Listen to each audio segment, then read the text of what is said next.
मायावती की भतीजे आकाश आनंद पर इस लोकसभा चुनाव 2024 में सबकी नजरें होने वाली है। मायावती ने उन्हें अपना एकमात्र उत्तराधिकारी घोषित किया है। कई ऐसे नेता रहे थे बहुजन समाज पार्टी में जो काफ़ी सीनियर पदों तक भी गए थे, लेकिन उनको उतनी तवज्जो नहीं मिली। फिर बाद में किसी कारण की वजह से उन्हें पार्टी छोड़नी पड़ी या फिर मायावती ने पार्टी से बाहर का रास्ता दिखा दिया। लेकिन अब आकाश आनंद चुनावी मैदान में रहेंगे। ये देखना दिलचस्प रहेगा कि चुनावी मैदान में क्या वे ताल ठोकेंगे, क्या किसी एक सीट से वे चुनाव लड़ते नजर आएंगे। फिलहाल जिन सीटों को लेकर चर्चा है वह नगीना सीट थी, बिजनौर सीट थी, ऐसी कई सारी सीट थी जिनको लेकर चर्चा हो रही थी।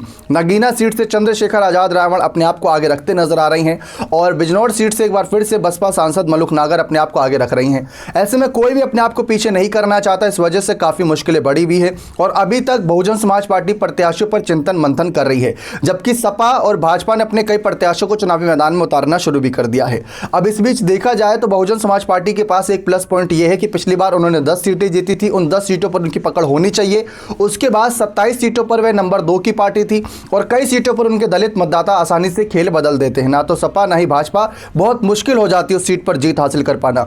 आकाश आनंद पर इस वजह से सबकी नजर है क्योंकि मायावती की जब उम्र 28 साल थी तब वह भी चुनावी मैदान में उतरी थी और आकाश आनंद के लिए भी कुछ ऐसी ही सिचुएशन बन रही है कि वह भी 28 वर्ष के ही हैं करीब, और ऐसे में अगर उनको चुनावी मैदान में उतरने का मौका मिलता है तो वह क्या करते नजर आएंगे, इस पर सबकी नजरें रहने वाली हैं कि अगर वह चुनावी मैदान में उतरे तो क्या अपने नाम से, अपने काम से और अपनी पहचान के सहारे ही आगे चुनाव लड़ेंगे या बार बार अपने हर भाषण में सिर्फ और सिर्फ मायावती का ही जिक्र करेंगे, बहन जी का ही जिक्र करेंगे।